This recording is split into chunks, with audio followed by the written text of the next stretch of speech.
Hello, this is Brian Gleize from the Scott Insurance Agency doing another episode on our YouTube channel about workers' compensation. And I just want everybody out there to know affordable workers' compensation coverage doesn't happen by luck. The correct internal policies can and will save you money. So if we dive into it, I just want you to plan for success. Your employees are what keeps your business going. The most competitive contractors use policies and procedures to their advantage. They will have seatbelt policies, cell phone policies, drug-free workplace policies, return to work in light duty, driver safety agreements, personal use of company vehicle policy, and safety manuals. You may say some of these are common sense. Doesn't matter. The workers' compensation company wants policies and procedures with employees' signatures on those policies and procedures, acknowledging that you have a policy on cell phone use while they're driving, or to buckle up when you get behind the wheel. Definitely not a joking manner. When they see those policies in place, they will give you credits that can save you money. Many carriers will provide you samples of safety policies and procedures. I have them saved in my desktop, and I just hand them to the folks that I work with. If you already have those procedures in place, they can save you money. When I'm doing an application for your workers' compensation, the company actually asks me, is there a seatbelt policy? Is there a return to work policy?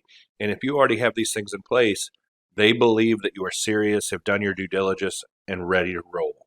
So there are also carriers out there that have programs. They'll be happy to come and visit with your workforce. It doesn't cost you anything.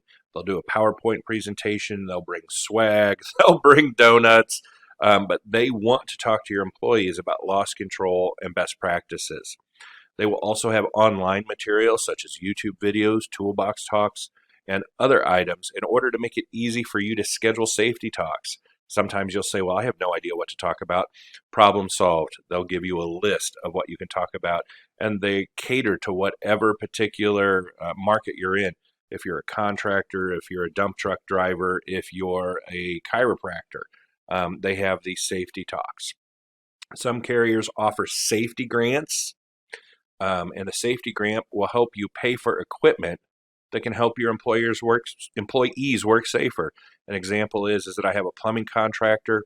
The workers' compensation company paid 50% for a bumper winch that they use to lower well pumps down into the well casing. It takes that back strain off of the employee. The workers' compensation company says, yay for that. We want to encourage you to buy smarter equipment so that your employees can work safer. Bottom line, take advantage of the tools that are available from your carrier. I skipped one up here. Sometimes they will give out things that can seem dorky, but like bright colored seatbelt covers, just to remind that employee to buckle up. Take advantage of everything that you can get out of your carrier. So building a culture of safety in the workforce sounds so nerdy, and it may bring back memories of old sitcoms.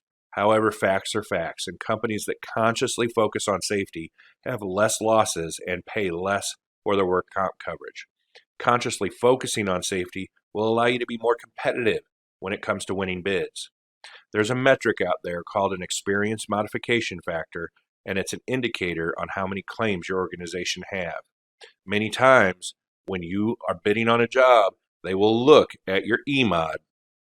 And if you have a higher EMOD showing that your losses are a little bit more out of control versus the next contractor or next bidder whose EMOD is lower, it can make a difference on who's going to win that bid.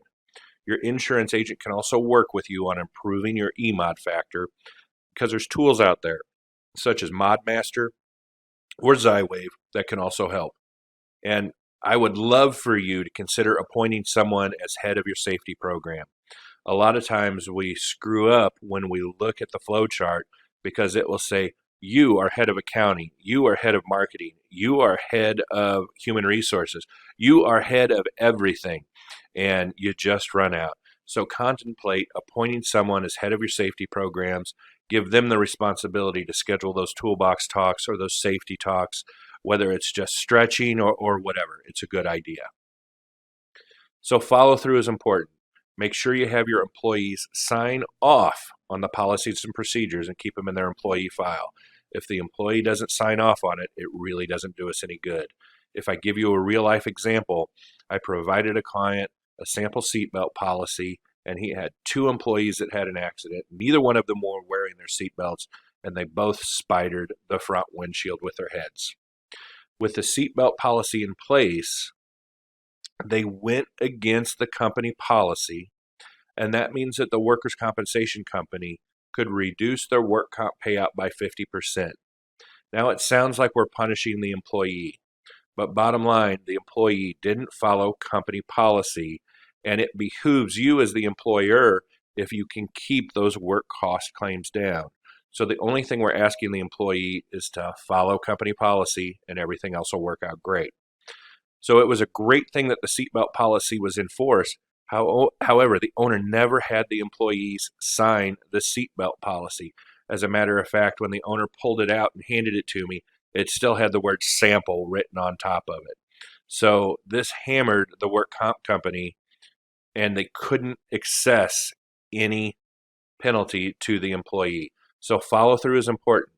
Just having the policies and procedures in place isn't enough. The employees have to sign it, they have to acknowledge it, and you keep it in their employee file. So in summary, the use of policies and procedures that outline your safety expectations to your employees can save you money on your workers' compensation. Having a safety policy and procedures in place when you apply for coverage allows the work comp company to see that you're taking safety seriously and can help you get a better rate. Low claims lead to a lower EMOD, or experience modification factor, which will save you money on work comp premiums and help you win large bids. So guys, if you do a good job and your EMOD factor comes down, let's say you're a painter, you will pay less for your work comp than your competition painter over here that has claims all the time. You can use it strategically to your advantage. So guys, thank you for your time. My name's Brian. I work for the Scott Agency. Take a look at our Facebook page. Take a look at our website. Go to our YouTube channel. Give us a call. Happy to help. Workers' compensation is one of those items that I talk to a lot of contractors about. The problem is that there's not a lot of common sense when it comes to workers' compensation.